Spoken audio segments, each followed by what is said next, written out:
निहारिका, क्योंकि आज तुम्हारे झूठ का वो महल ताश के पत्तों की तरह ढह गया है जिसे तुमने बड़े ही चालाकी से खरीदा किया था।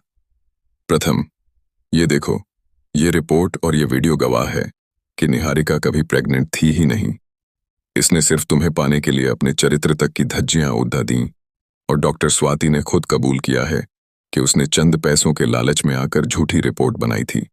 निहारिका का असली चेहरा सबके सामने आ चुका है और यही वो अंत है जिसका सबको इंतजार था।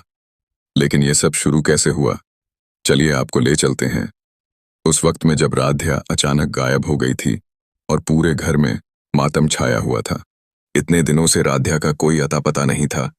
घर के हर कोने में सिर्फ उसकी यादें बाकी थीं और सबको लगने लगा था कि शायद राध्या अब इस दुनिया में नहीं रही।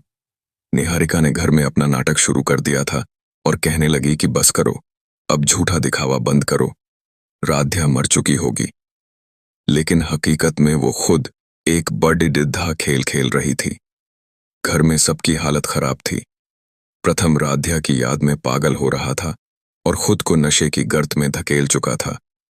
रजनी आंटी का रो रो कर बुरा हाल था। वो ढंग से खाना तक नहीं खा पा रही थी और एकता भाभी पर जिम्मेदारियों का पहाड़ टूट पुढ़ा था। अंकल और अहम भैया पुलिस स्टेशन के चक्कर काटते काटते थक चुके थे, लेकिन राध्या कहीं नहीं मिली। और जब प्रथम अपने दर्द को भुलाकर निहारिका का हाथ थामने की कोशिश कर रहा था, तभी अचानक राध्या सबके सामने आ गई। अगर आप भी अपनी मां से सच्चा प्यार करते हो तो चैनल को सब्सक्राइब और वीडियो को लाइक जरूर करें। राध्या को जिंदा देखकर सबके पैरों तले जमीन खिसक गई। निहारिका ने तुरंत पासा पलटा और कहने लगी कि तुम इतने दिनों तक कहाँ छुपी थी? क्या तुम इस घर की प्रॉपर्टी और गहने चुराने के लिए छुपी बैठी थी? उसने प्रथम पर दबाव डालना शुरू किया कि अब हमारी अधूरी शादी को पूरा करो, क्योंकि मैं तुम्हारे बच्चे की मां बनने वाली हूं।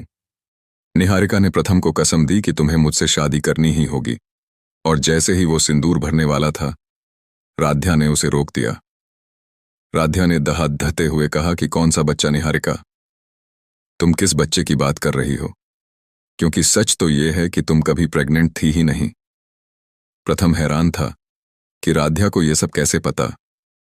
उसने बताया कि वो इसी घर में भेष बदल कर रह रही थी ताकि निहारिका के खिलाफ सबूत इकट्ठा कर सके। देखा, अगर आप भी अपनी मां से सच्चा प्यार करते हो तो चैनल को सब्सक्राइब और वीडियो को लाइक जरूर करें।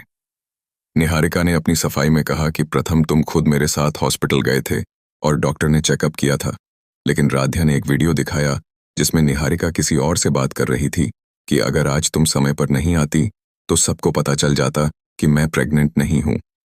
निहारिका ने इसे एआई का कमाल बताया और कहा कि यह वीडियो नकली है, लेकिन राध्या के पास एक और अचूक सबूत था। वो थी ब्लड रिपोर्ट।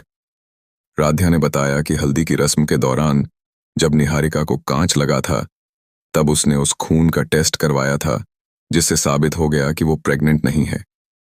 निहारिका फिर भी नहीं मानी और चिल्लाने लगी कि यह सब झूठ है। तब राध्या ने डॉक्टर स्वाति को ही सबके सामने खड़ी दिहा कर दिया। अगर आप भी अपनी मां से सच्चा प्यार करते हो तो चैनल को सब्सक्राइब और वीडियो को लाइक जरूर करें। डॉक्टर स्वाति ने कांपते हुए सबके सामने सच उगल दिया कि उसने पैसों के लिए झूठ बोला था। निहारिका का पर्दाफाश हो चुका था। प्रथम का गुस्सा 7वें आसमान पर था।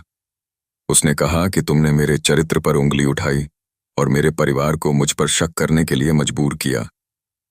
निहारिका ने आखिरी दांव खेलते हुए कहा कि मैंने ये सब तुम्हारे लिए किया ताकि तुम अपना दुख भूल सको। लेकिन प्रथम ने उसे फटकारते हुए कहा कि अगर तुम मेरी दोस्त होती तो मुझे राध्या को ढूंढने में मदद करती, ना कि ये घटिया नाटक करती। तभी राध्या ने एक और बड़ेदा धमाका किया।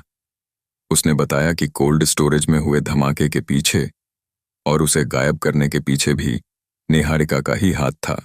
अगर आप भी अपनी मां से सच्चा प्यार करते हो तो चैनल को सब्सक्राइब और वीडियो को लाइक जरूर करें। इतना ही नहीं, राध्या ने खुलासा किया कि निहारिका इस साजिश में अकेली नहीं थी, बल्कि घर की ही एक बुजुर्ग महिला यानी दादी ने उसका साथ दिया था। लोटस में जो बिजली का झटका राध्या को लगा था, वो भी निहारिका की ही चाल थी। दादी और निहारिका ने मिलकर राध्या को जान से मारने की पूरी कोशिश की थी। दादी ने जब खुद को फंस